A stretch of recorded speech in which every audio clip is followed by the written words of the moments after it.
This week ay umuwi si ate from Baguio to celebrate Daddy Foodie's birthday. Finally ay bumaba si Manang. Bumaba is her term pag may umuuwi sa Manila or saan mang provinces yung mga classmate niya. So we're on our way nga to Trinoma to meet the other half of the GAM fam. There is Bunso na excited na at makakalabas na naman siya at makakatakbo-takbo. So dito nga kami sa Texas Roadhouse nag-lunch. Hindi ko nakuhanan yung mga food that we ordered pero itong kanilang bun ay super sarap lalo na yung honey cinnamon butter that goes with it.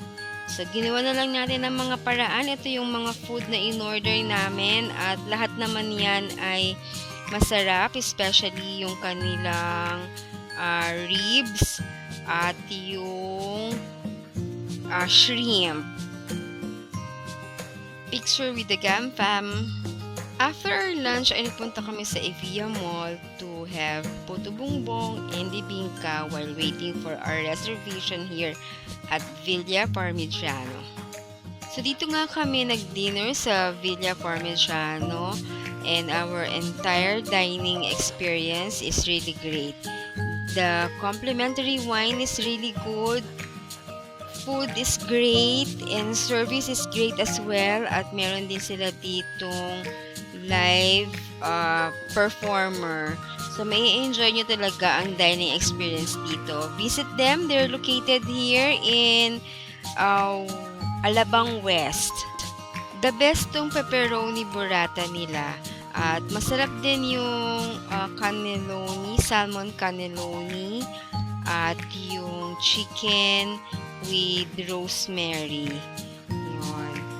Nagustuhan din namin yung aglio olio nila at yung porcini.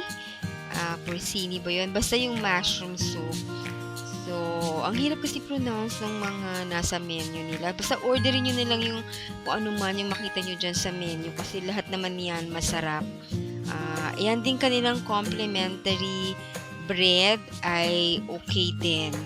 And then, hindi ako mahilig sa red velvet pero nagustuhan ko rin itong red velvet cake nila at itong panna cotta.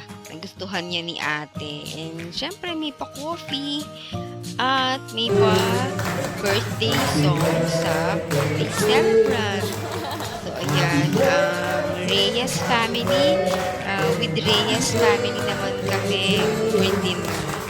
Ito kanilang performer. At syempre merong Italian version ng birthday song.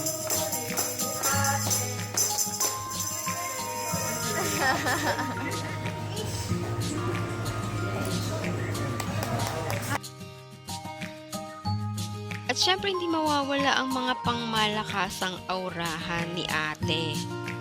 And here we are with the Reyes family. The next day ay bumalik na nga si ate sa Baguio but before that meron pa silang short bonding with Daddy Foodie bago siya ihatid sa terminal.